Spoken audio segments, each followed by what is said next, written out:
the difficulty is that we have this paradigm in medicine that our job is to get rid of the symptom. And if we just get rid of the symptom, it doesn't necessarily mean that the problem is gone. It could still be there. And oftentimes it will show up in other places. And so the Yeah. question I think that's more interesting is, what are these symptoms trying to tell me needs healing and how? And what are the different ways that the body is trying to protect me and hold me into this protective loop? And how can we reprogram that? How can we unwind that? And that may involve working with the gut microbiome. Welcome to Passion Struck. Hi, I'm your host, John R. Miles, and on the show, we decipher the secrets, tips, and guidance of the world's most inspiring people and turn their wisdom into practical advice for you and those around you. Our mission is to help you unlock the power of intentionality so that you can become the best version of yourself. If you're new to the show, I offer advice and answer listener questions on Fridays. We have long-form interviews the rest of the week with guests ranging from astronauts to authors, CEOs, creators, innovators, scientists, military leaders, visionaries, and athletes. Now, let's go out there and become Passion Struck.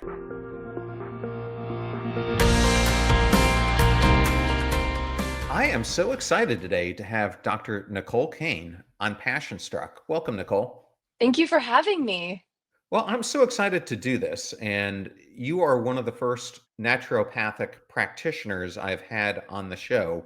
So I'm really excited to dive into this because it's going to give us a different lens for this whole interview. I'm going to start off with, I love to ask about defining moments, but I'm going to ask this question a little bit differently. You work across so many healing modalities, from naturopathic medicine, which I just brought up, to functional psychiatry, to trauma-informed care. Was there a defining moment that made you realize that the nervous system had to be the foundation for treating anxiety, panic, things like that? It was a rock bottom moment when I was using all of the functional treatments as the expert, and people were coming to see me and obtaining relief, and we were doing the trauma informed work. And then when I had my own crisis in 2015 and then was using those same things and they weren't working, it was this moment of everything that I've learned over the past multiple decades no longer applied to me.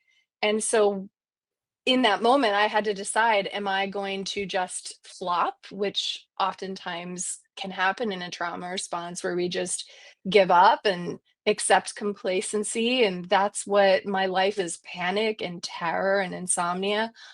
Or we can go and start to disassemble everything that we've been told, the programming that we've been inheriting entire lives, and rebuild that. And so, in that process of deconstruction and reconstruction, I started to do a lot of research into what we're discovering in neuroscience as really some of the foundations of why we feel the way we feel. So it came out of necessity, which I know is the story for many of us.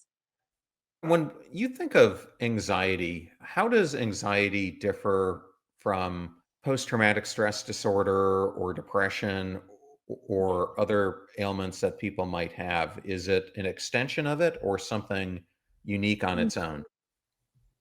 Anxiety is a signal that your body is out of balance, whether it is telling us that there's too much of something or we don't have enough of something else. And so the question that you're asking, it calls us to understand a little bit about why the body is doing that. And so, if we circle back all the way into our ancestors, we know that the human brain is designed to protect us.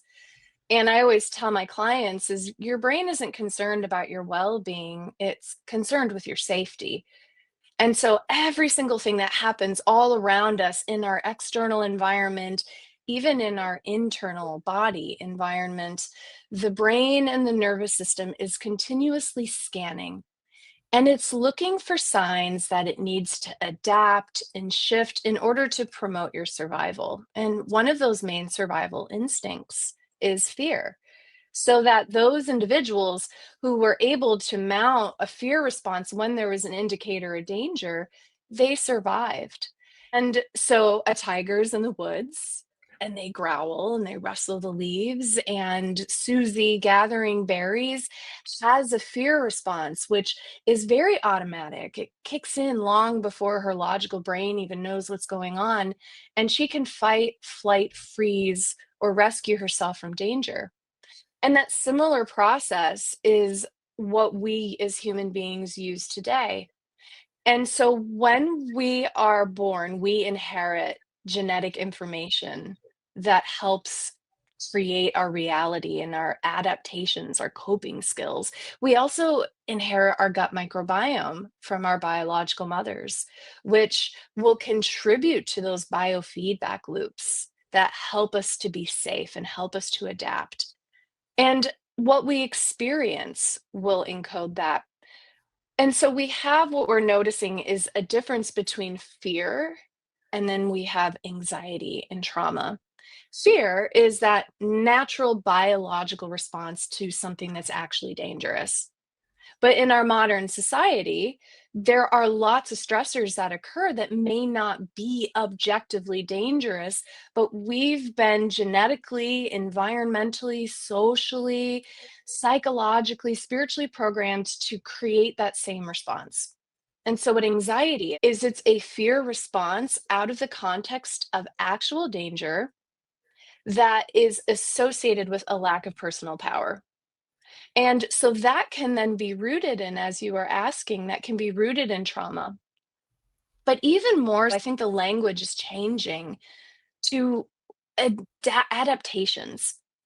We used to talk about trauma, especially with leaders such as Bessel van der Kolk, who wrote The Body Keeps the Score, and his initial research into anxiety and panic and rage with veterans who went through combat and tragedy, and how the nervous system, the body keeps a score, holds on to that. It memorizes that. It's learned that any sort of associative color or sound might be dangerous. So they have these involuntary responses. But we're finding that trauma is really anything that overwhelms our ability to cope with it. And so I like to use the language of adaptations, anything that requires that we make an Yeah. adjustment. I remember, I'll go back about 10 years ago. It was probably 8 years ago. I'm a combat veteran, and I think like many of us, I had suppressed a lot of the circumstances that I was exposed to. Mm, And that, unfortunately, I think is something that was a learned behavior from when I was in service, that we were taught to be strong, don't show your weaknesses. You can't talk to a psychiatrist or a psychologist because it could cost you your security clearances. You might get taken off the deployment rotation. There were a whole bunch of things. November 2017, I walked in on a burglar in my house who ended up pointing a gun on me. And I have to tell you, it was this series of moments that started happening after that. Not only was I starting to experience panic attacks that I almost thought I was having cardiac events, yeah. but it was like this most recent trigger brought all the suppressed feelings back to the surface. So it was almost like I was getting a double whammy from the event. Is that Mhm. common in people? Yes, absolutely. So the brain and the nervous system are so associative, and it accumulates these experiences. And I think about it, we use the language in psychology as the stress diathesis model. And it refers to how much stress that we can withhold. And I think of it as like a big whiskey barrel, and it just gets more and more full to the point where then it starts to overflow. So you had this foundation of trauma, adversity, overwhelm, danger. And then you had this big activating event. And so now the brain is referring to all these past experiences and then associating them with that moment you said in 2017. And now it's almost as though we've created an entire web linking all those things together and then bringing them into the present. So I imagine that for you, it compounded what was already a terribly traumatic experience of having someone in your home and having a gun pointed at you. And now that's being compounded by what the body was storing, what the nervous system was storing. Absolutely. What really interested me about your work, and today we're going to be talking about your book, Panic Proof, the new holistic solution to end your anxiety forever. But what really caught my eye was that you realize that anxiety needs to be treated holistically, not just cognitively. And that is something that, as I went through my own healing process, I went through myself. I love that you're writing about this because I often talk about my own recovery as if I was sitting on a kitchen stool and the stool Mhm. had different supports and mine were all out of whack. And that to get myself treated, I had to make sure that I was working on balancing the supports that were underneath me. And it wasn't just my mental health, it was, I had to have emotional recovery and physical recovery and how I was showing up in relationships. It's a different lens than what you're using, but I think it speaks to the same thing of how you have to approach this. I really like that image because we can all understand it because we've seen a stool before and it makes sense. And people use the language of pillars of health to try to depict a foundation.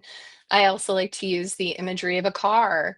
If there's a collision, the tires are flat, the engine is crushed, the glass is broken. And in modern medicine, we have experts of tires, we have experts of engines, we have experts of windshields, if you will. And I think it's wonderful to have people who that's their entire zone of genius. So if you really need someone who's going to fix your tires, you want to go to the best. But there's limitations with that when you don't look at it holistically. It's like fixing just one of the legs of the stool. It's going in and just changing the tires, and then people become frustrated and discouraged and demoralized that the car doesn't drive. So I have a lot of people and they reach out to me and they say, "I've tried everything. I've tried changing my diet. I've tried changing my lifestyle, my habits, and my mindset. I've taken supplements." And I remember being in that place where all of the things don't feel like they're working. And the difficulty is that we have this paradigm in medicine that our job is to get rid of the symptom. And if we just get rid of the symptom, it doesn't necessarily mean that the problem is gone. It could still be there, and oftentimes it will show up in other places. And so the Yeah. question I think that's more interesting is what are these symptoms trying to tell me needs healing and how? And what are the different ways that the body is trying to protect me and hold me into this protective loop? And how can we reprogram that? How can we unwind that? And that may involve working with the gut microbiome. Before we started recording, you and I were talking about the gut. That may involve the immune system, that may involve the nervous system, that may involve habits, it may involve your teeth and your dental. So looking at it holistically just makes more sense. It's what we do in other denominations, if you will. I think we have an opportunity to do that better in medicine. I remember way back when I started the podcast, I was talking to a functional medicine doctor named Cynthia Lee, and we were talking about how the system today is based on a whole bunch of protocols. And these Mhm. protocols tend to treat, as you're saying, symptoms or extremities. And she gave me this analogy that we need to think of our body as a tree. And so often we're treating the leaves or we're treating the twigs or the branches instead of treating the trunk and what's really at the root of what's causing these symptoms that we're seeing in the outer extremities, so to speak. And I think the same thing is what you're talking about here in Panic Proof. And one of the things that I found is that you opened up the book, and I found this interesting by calling out two major lies that we've been told. And it goes into this whole symptoms thing that I was bringing up. One, that symptoms are bad and that experts know more about our bodies than we do. Why do you believe those two lies are so deeply ingrained in our culture? And what's the cost of believing them? The antidote to anxiety is power.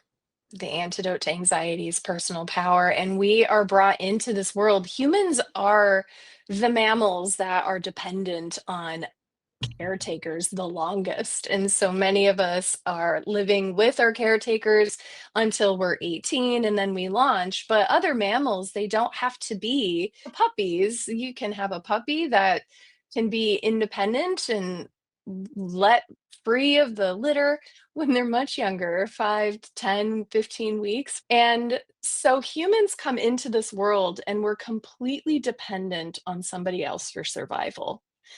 And the goal of growing up is to obtain independence. It's to obtain individuation. But the language around our health and our medicine is that we relinquish that to the authority. And that's part of my story is I had symptoms. There was a lot of stress in my household.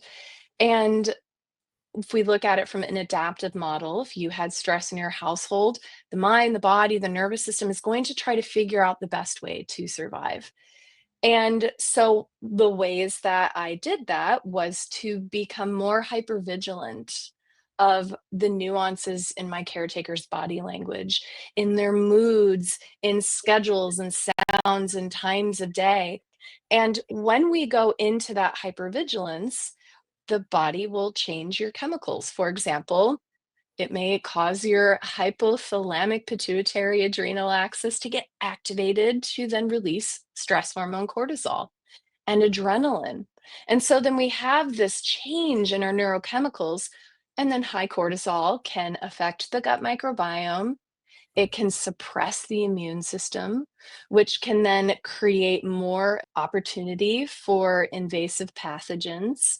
So, therefore, increasing inflammation in other parts of the body. That inflammation goes to the brain, and now the brain says, oh my goodness, we're inflamed, we're in danger.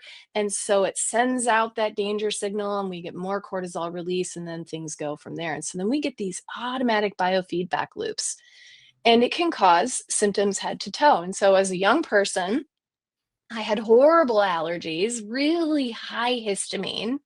I had heart palpitations, I had insomnia, and there was no conversation about personal power. I was to go to the person in the white coat, and they were to look at my symptoms, and they said, oh, these symptoms are very bad. We want to relieve suffering. We're going to suppress them. So by the time I was a teenager, I was on 6 prescriptions and no better off. And when we are told that our symptoms are problems, we can feel broken. We can feel at war with our bodies. We can feel like, why am I so stressed? Why is my gut reacting to the food that I'm eating? Why can't I breathe through my nose? Why can't I sleep? These basic human functions, I'm broken. And so then we go to the experts, they give us treatments, and then we feel worse. And we're like, I can't get better. I'm broken. I'm at war with my mind and body. I'm helpless. And so that sense of helplessness, that sense of powerlessness comes from being told that we are helpless and powerlessness, and then feeling helpless and powerless when our symptoms don't improve. And so many of us feel, well, I can never heal from anxiety. My lived experience is that I'm not getting better. And then we look at the dominant literature. So if we go to certain leading websites, and if you Google it today, this is something that I really am on a mission to change. If you Google it today, what is anxiety? What is generalized anxiety disorder? Is it will say it's a part of the human experience and it's lifelong. But for me, it started with a fanny pack and then it became a question and then it became a movement. Where when I was a little one, and there was all this stress and strife in my family, I was like, I want to heal them. I want to fix them. For those who know Enneagram, I'm a 3 wing 2 on the Enneagram. I want to help, I want to fix, right? That was my adaptation. And I noticed how if my little brother fell off of his bike and scraped his knee, the body could heal that. But yet we can't heal our emotions. We can't heal our hearts. We can't heal our minds. We can't heal our moods. That didn't make sense to me. So I went to counseling school. I got a master's in clinical psychology. I was like, okay, now we're going to top down our ways into healing. Think positive, good vibes only. Is this rational? Is this logical? How can I mindfully make changes in my habits to try to heal? However, that hypervigilance that I had been encoded to use as an adaptation was still there. My body was in these automatic feedback loops, and even though I knew that I was safe and I was an adult and I was in clinical school and I was helping people, those feedback loops don't care about your well being, they care about your safety. And so then I go to medical school. I'm like, well, I got to figure out these biofeedback loops. But it was still a symptom resolution paradigm.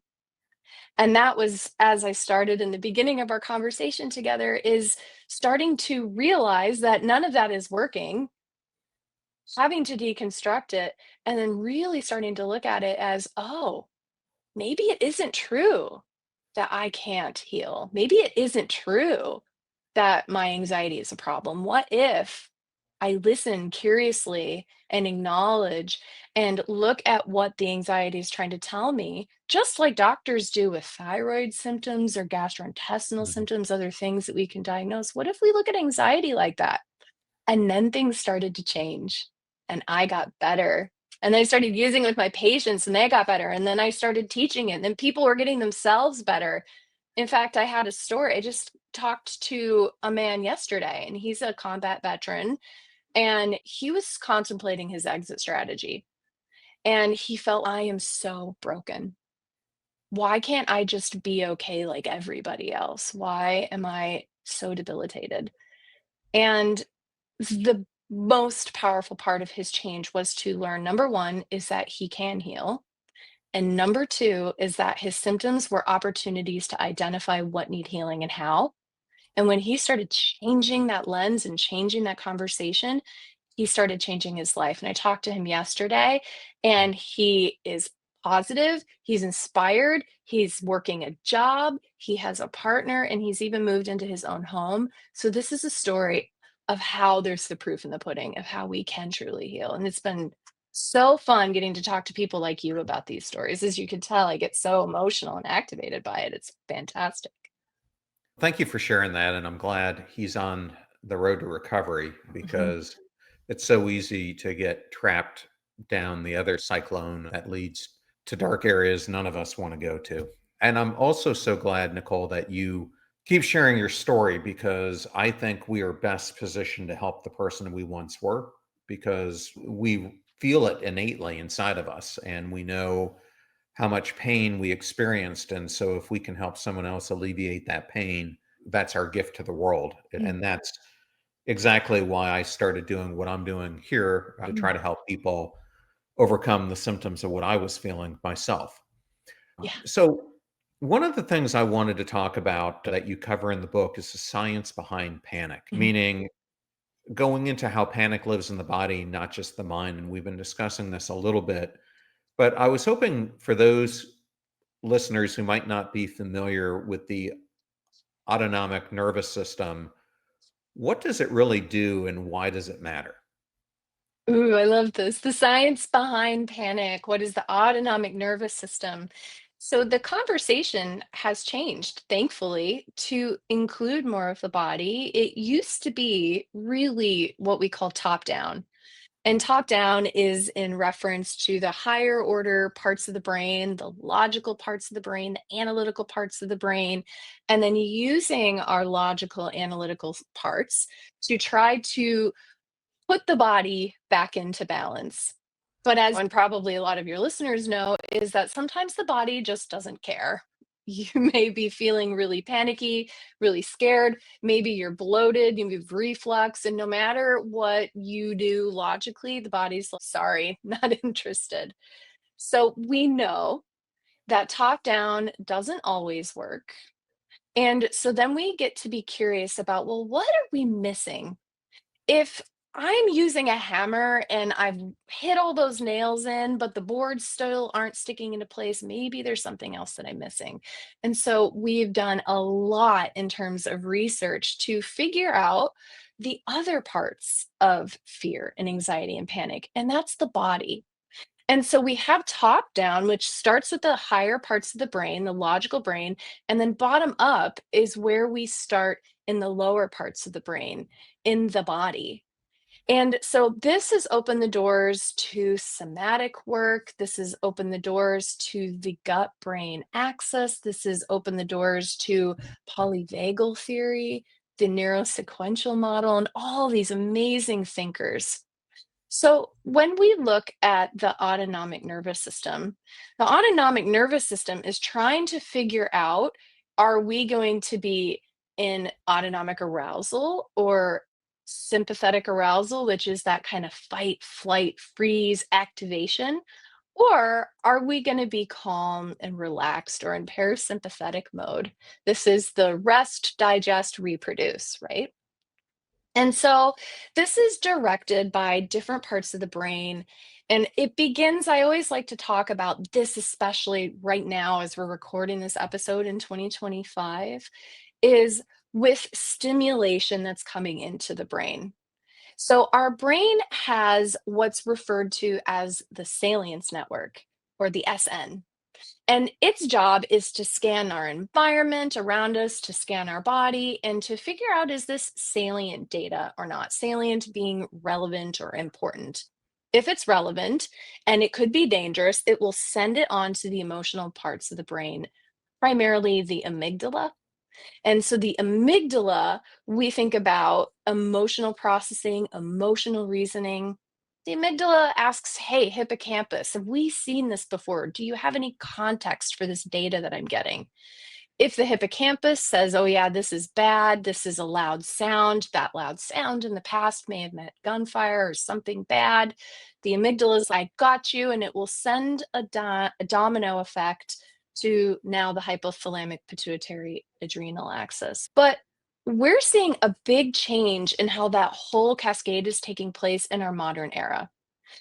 The human brain, the body, doesn't change very quickly. It doesn't genetically evolve very quickly. And so our modern human brains are quite similar to what our ancestors' human brains were like during the caveman era.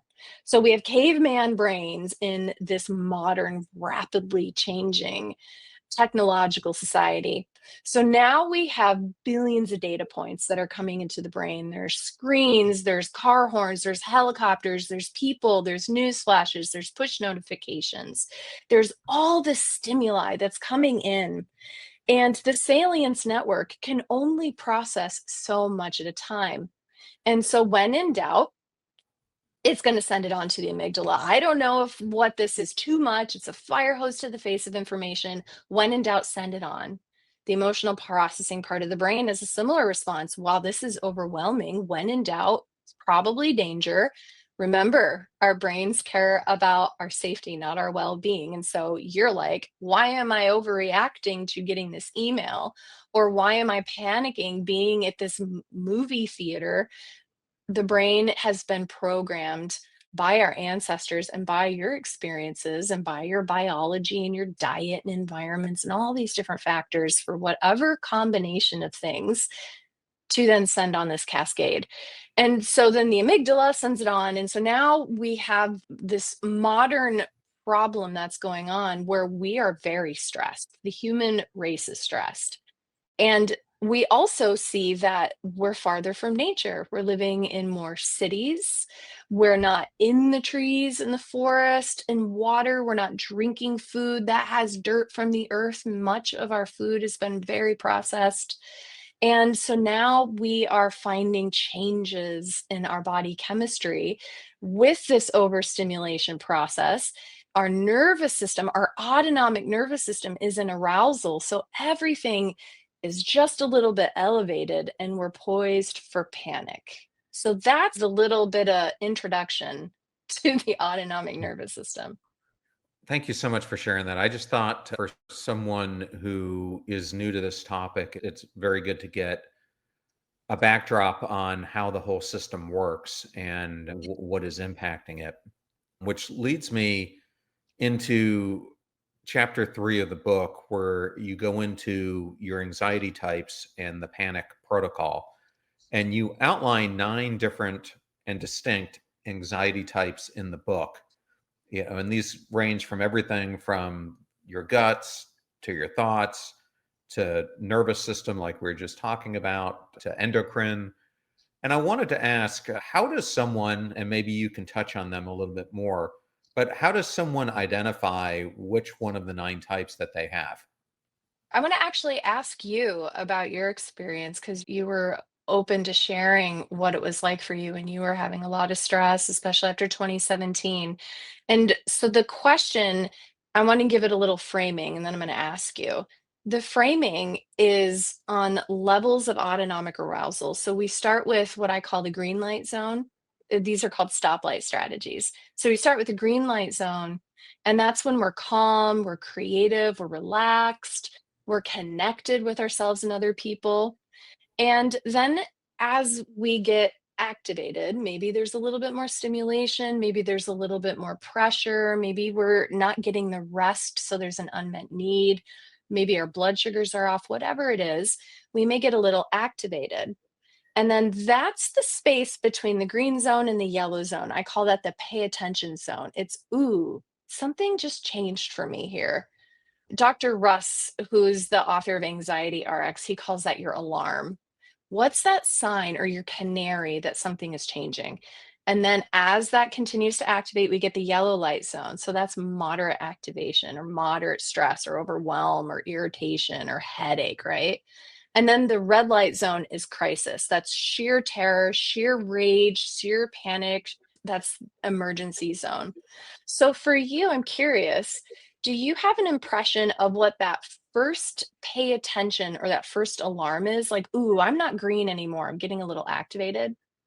Based on your 9 different anxiety criteria or just based on Just how I feel? generally, just based on how you feel.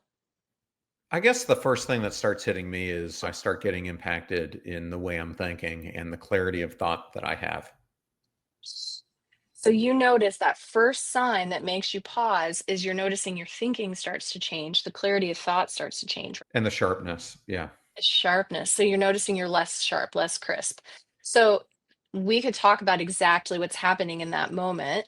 And so I'm going to shelf that. This is all about the executive control network in the brain, which is your executive dream team, logical team, problem solving team, versus default mode network, which is cruise control, which tends to take over when we get activated. Because remember, when the tiger's coming, we don't want to analyze the motivations of the tiger. We don't want to contemplate that. We want to just be safe and survive. So we start to notice default mode kicking in, less logical brain activation, more emotional brain activation. And so that's thought anxiety. So the first thing that you experience is thought anxiety. But then what happens next? Let's say your stress is building and building and you get into the yellow zone, irregardless of the 9 types. What do you notice? Well, I mean, if it really gets bad, if I'm not someone who typically gets angry, but if something is pushing my buttons a lot, I'll have Mhm. an anger response. I could have a hunger response to it. Mhm. I suffer a lot of migraines, so oftentimes Mhm. it can trigger a migraine outbreak. So then it shifts. So you get this little whisper. And when the body whispers, if we don't respond by addressing the root cause of whatever's causing that whisper, it may talk a little louder. And so if you have kids, the kid may be like, hey, dad. And then if we don't listen or hear them or we're doing something else, they may be like, hey, dad, and then Yeah. get louder. And so that's what our symptoms do. So with the 9 types of anxiety, this could show up with just a little bit of something. Maybe somebody gets a little bit of fogginess, lack of crispness. Maybe they get a little, ooh, a little flutter in their chest. Maybe they get a little bit of bloating in their stomach. Maybe they get a little bit of a twinge in their head. Muscles. My husband shrugs, his shoulders go up. I could tell just by looking at him, he's stressed. I'm like, oh my goodness, we got to calm that nervous system down. And so the value of the 9 types of anxiety is number one, it allows us to do a better job as clinicians researching anxiety. Because right now, if we look at the Diagnostic Statistical Manual, it's that purple book right over my shoulder for those who are listening or watching the video, it's a big bucket diagnosis. Oh, you're anxious. It affects you more days than not. You feel worried, out of control. You probably have generalized anxiety or maybe panic disorder. And we're going to give you an antidepressant, a benzodiazepine, or we're going to send you to talk therapy. But we can do way better than that in medicine. And the research proves it. So when we look, if we put on a researcher hat and we look at everybody in downtown Manhattan, downtown Tampa, Chicago, Grand Rapids, and we ask everyone, what is it like for you when you get into the yellow zone and the red zone? And what I did is we did a literature analysis of what all those symptoms are, and they can be categorized into 9 approximate systems. And those systems will help zero in on appropriate testing. So if somebody, they deal with a lot of stomach upset, I have kiddos that have come into my office, they throw up with anxiety. Some people get really bad bloating and heartburn. We can then start looking at what's going on in the gut. Could this anxiety be stemming from the gut? Could this anxiety be impacting the gut? If I give someone with gut anxiety an antidepressant, one of the main side effects of antidepressants is digestive upset. It doesn't Right. heal the gut, right? And talk therapy probably isn't going to talk you out of reflux, right? So it now allows us to get a little bit more specific. In pharmacology, we're already doing this. We just don't use the language for it. And that's what Panic Proof is targeting and aiming to change is if somebody has chest anxiety where the anxiety shows up and their heart is pounding and they can't get a good breath and they don't want to be a zombie, they don't want to take the Xanax, they need to be crisp, like you said. A doctor may say, well, it's localized in the chest, it's localized around the heart, your heart is pounding. We'll just give you something that zeroes in there. And they may give them like propranolol, a beta blocker, slows down the heart rate, right? So it's a little bit more precise. And of course, it's looking at the symptoms and how to stop them as opposed to the root cause of the symptoms.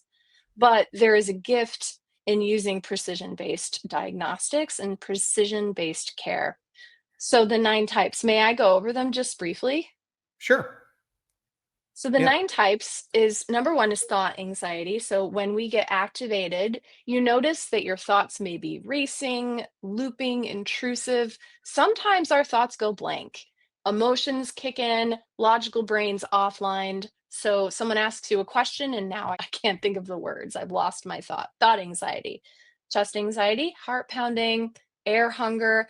I see this a lot with athletes. I've worked with a number of Olympians, and one of the main things is I feel like I can't get enough oxygen. The chest anxiety can also look like a heart attack. And we did a literature analysis of people going into the hospital concerned that they were having a heart attack. And 80% of those cases it turned out to be a panic attack and that their heart was healthy. So chest anxiety. There's gut anxiety. That could be the gut microbiome. It could be inflammation. It could be the gut brain axis via the vagus nerve, which is what the gut and the brain use to communicate back and forth. There's nervous system anxiety, which is the nervous system. Some of us get the shrugging of the shoulders, maybe numbness and tingling in the face, migraines, muscle pain, and joint pain. There's endocrine anxiety, which you touched on earlier, and that's anxiety caused by imbalances in the endocrine system, the hormones. I write about Charlotte in the book who had really bad hyperthyroidism. The thyroid gland was overactive, producing all these stimulatory hormones, thyroid hormone that looked like panic. Benzos didn't work, antidepressants didn't work, talk therapy didn't work because the cause was the thyroid. She had to treat the cause, right? Then there's immune system anxiety, that same pesky chemical that gives you the itchy, watery eyes, the runny nose, the postnasal drip, the skin rash. Histamine can be as stimulating to the body as adrenaline. And so that same pesky allergen could be causing panic and anxiety and insomnia. And then we have depression anxiety, which is depression mixed with anxiety. We have anger anxiety, which you touched on, is as we go into that autonomic arousal, that's the fight part of fight, flight, freeze. And then we have trauma anxiety, and that's anxiety that is really primarily under the umbrella of trauma. It happened 2017 for you would be a good example. 2015 for me with that rock bottom was an example of that. And that's, we want to treat that first. Really, everything is under the umbrella of trauma. But if the main thing is intrusive thoughts, flashbacks, there's a big T event, we want to treat that first with trauma informed therapy. So those are the 9 types. So I want to go a little bit more into the gut brain axis, but I want to do Yeah. this through an interesting question since you're a naturopath. Yeah. One of the things that a naturopath had me use when I was having some gut brain issues was diatomaceous earth to help get rid of parasites, heavy metals, or other biological obstacles that I might be having. For a listener who might not be familiar, I'm not sure if you're familiar with it, but how does using something like a food grade diatomaceous earth help people deal with their gut issues? I love that. I've actually never told a patient to use diatomaceous earth, but I've given it to my dog a lot. I like using it. So I think that's really neat that you had that experience. And the idea behind that is the closer to nature we are, the closer we are to health. And when it comes to the microbiome, microbial diversity is the name of the game. Dysbiosis is a term that we use that refers to an overgrowth of particular bacteria or yeasts. And so when we look at the modern diet, it's very sterile. People often eat the same thing again and again. And we're also oftentimes taking antibiotics if we get an ear infection or a sinus infection. We're taking medications that are wiping out our gut microbiome. So many people are walking around with imbalances in their gut, dysbiosis, and that can be the root of the root for many people. In fact, if somebody comes to me and they're like, I will only make one change in my health, and you can only tell me to do one thing. I'm anxious, I have insomnia, my hormones are out of balance, blah, blah, blah. They say all these things. What's the one thing I can do? Is I would say to add fiber to their diet because the gut is often at the root of everything and your body is designed to heal itself. And so I think the underlying idea of the diatomaceous earth is to try to increase microbial diversity in your gut and going back to nature to do that. And there are a few ways that we can accomplish that. And so the question that is asked by a lot of functional practitioners is what do we need to do to heal their gut? Do we have to give a probiotic? Do we have to change their diet? Do we have to give killing agents? There's a lot of conversation about this around SIBO, which is small intestine bowel overgrowth, where people are getting all these head to toe symptoms because they have dysbiosis in the small bowel. So the question is, what do we do about that? And one powerful place to start is fiber. And what fiber does is it feeds the good bacteria. Those good bacteria make butyric acid, they make butyrate. That is nourishing, healing deliciousness for the cells and the walls of your intestinal tract. Because when we have dysbiosis, when our gut microbiome is out of balance, we have a change in the acid base balance. We may have an overgrowth of yeast. We may have an overgrowth of bacteria. And all of these different pathogens can release toxins that make them happier and crowd out all the good guys. And there's this wonderful research that Dinan and Cryan are doing. They were co-authors of the book Psychobiotic Revolution. And they've discovered that changes in the gut can cause changes in the brain. And they've been exploring psychobiotics. Actually, as I'm talking to you about that, is that a term that's come across your platform before? No, it's not. Oh my gosh, we have to talk about psychobiotics. So, when we used to treat the gut, we're like, okay, we know the gut matters. We know that the gut impacts moods, brain, immune system. We know the gut is the foundation of everything. And what we used to do is just throw as much diversity at the gut as we could. I remember when I was in medical school and I was telling patients, I was like, just try to get something over 80 billion that has at least 4 strains. And so then my patients were swallowing back all these probiotics. But this research that's come out in the last 7 to 10 years has been showing us that there are specific bacteria that we know that can produce GABA. Lactobacillus rhamnosus produces GABA that communicates with the vagus nerve, that sends a signal to communicate with the brain, that changes the behavior of the brain, which then communicates back to the vagus nerve, to the enteric nervous system, the nervous system around your gut, to talk to those bacteria. So, what they discovered is that if we intentionally formulate bacteria together, whose roles are to balance neurotransmitters, to balance cortisol levels, to decrease inflammation, that people are getting better results. And so these formulations, these bacteria are called psychobiotics. The psycho is for our psychology, and then, of course, biotic referring to the bacteria. And so that's been game changing for people's health is we're finding that not only is their gut getting better, it's more precise. We can do testing to look at what kinds of imbalances in the chemicals and the hormones we see. And oftentimes we can recalibrate that and we can feed those bacteria fiber. So, the one thing that I would really encourage people to do when it comes to this, though, is to make sure that they're looking at the human clinical research because anyone out there, any manufacturer could be like, oh, I'm going to have a little bit of lactobacillus rhamnosus and a little bit of bifidobacteria. But independently, they may do what we want, but then there's got to be a matter of synergy. It's like when you build your dream team, your executive team, they may be awesome individually, but you want to make sure that they work together synergistically to help your work be shared to the world. And it's the same with our gut microbiome and the treatments that we give. So it's a long-winded answer, but I love the gut brain axis stuff. I know that when I used it, it definitely was a little bit painful for a couple days, but after that, I felt my whole system really reset and I ended up losing weight and I lost a lot of the brain fog that I was dealing with at the time. So, whatever it needed to clean out, it absolutely did its job. And I felt Yes.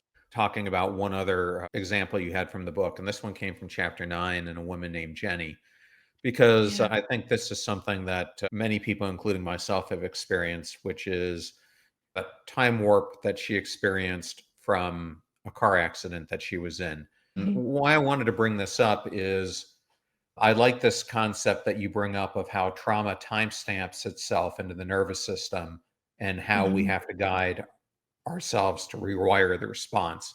So you describe this concept as, if I understand it correctly, the timekeeper in the brain and how it disrupts our ability to distinguish between our past from the present.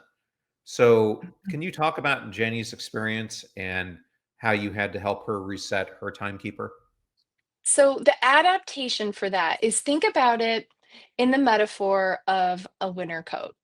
And so let's say you live in Detroit, Michigan, right? It's Yeah. winter. Oh my goodness, it's incredibly cold. We get lake effect. It's wet, it's cold, it's snowy. Thank goodness for this coat. This coat protects us. This coat is necessary. This coat is life saving. But then you're like, I've had enough of this. I'm going to move to Tampa. But summer's here and it's hot. And the love bugs are all flying around, and you can't even open your mouth as you're walking outside because there's love bugs and heat, and it's just hot. If you keep that coat on, that coat that was life saving and necessary and protective, that adaptation will make you suffer, right? So, why does that happen to us? Why do we keep our coats on? The body will memorize adaptations. It will memorize states. It will memorize behaviors, scenes, scenarios. It logs that away, as Bessel says. It keeps the score because then any indication that you need that coat that comes along, like, uh oh, I'm smelling snowflakes. It's cold. Oh, I see the Detroit bridge that's going over to Canada. I see, hear, smell, taste, detect, intuit, notice these things. We need that coat. So that coat is always at the ready, but that coat can cause us suffering. And so this is time stamped, this is memorized. And the frustrating part about this for many people is that these memorized states may occur outside of our conscious awareness. They may occur outside of parts of the brain that have access to time. So, if you're listening to this and if you've ever smelled cookies or a candle or a place or something, and it brings you back into the past. For me, always, whenever I smell sandwich breads, sandwiches, it reminds me of my elementary school gymnasium. I think everyone just ate sandwiches in Iowa at that time. It brings me back because that is stored in the body. That's stored in my memory. That's stored in the nervous system, right? And so with Jenny, when she was really young, she was in a car accident, and there was a red truck, and the brain, that salience network we talked about earlier in this conversation, it's like, okay, rain, red, trucks, windshield wipers, all of this was really dangerous. We were hurt. We were trapped in a car. We weren't able to rescue ourselves. We never want this to happen again. We must remember that all of these cues equal danger. And so even though she had logically moved on, her top down of her brain had moved on, and she knows that it was in the past and she didn't even think about it.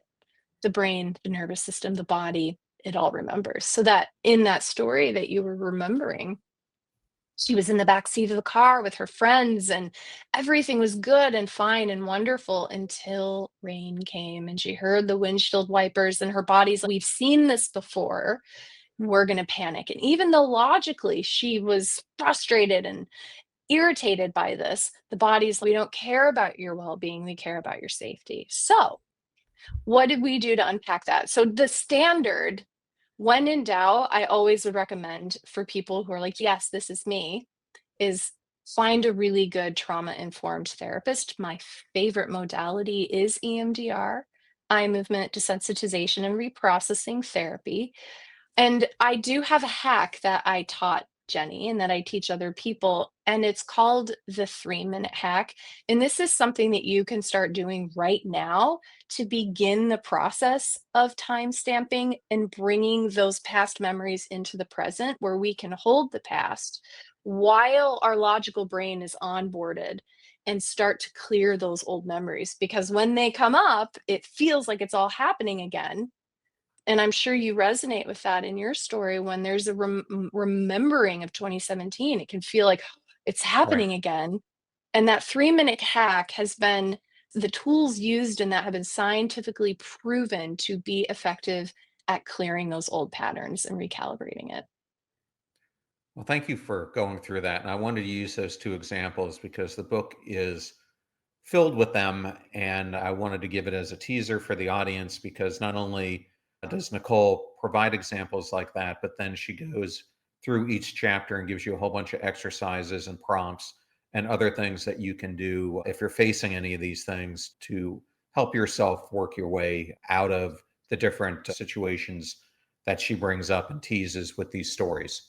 Nicole, if someone wanted to learn more about you and your work, your book, etc., where's the best place for them to go? I love to hang out on Instagram and I'm really active on there. It's Dr. Nicole Cain. The book is called Panic Proof, and you can find that anywhere books are sold. It's also at the library. And so if it's something that's cost prohibitive is to get a book right now in this economy, just go get it from the library. And I would love words of encouragement. If you like it, share it, tell the world about it. Nicole, thank you so much for joining us today. It was such an honor to have you. Thank you. What a wonderful conversation. Thank you for your work, John.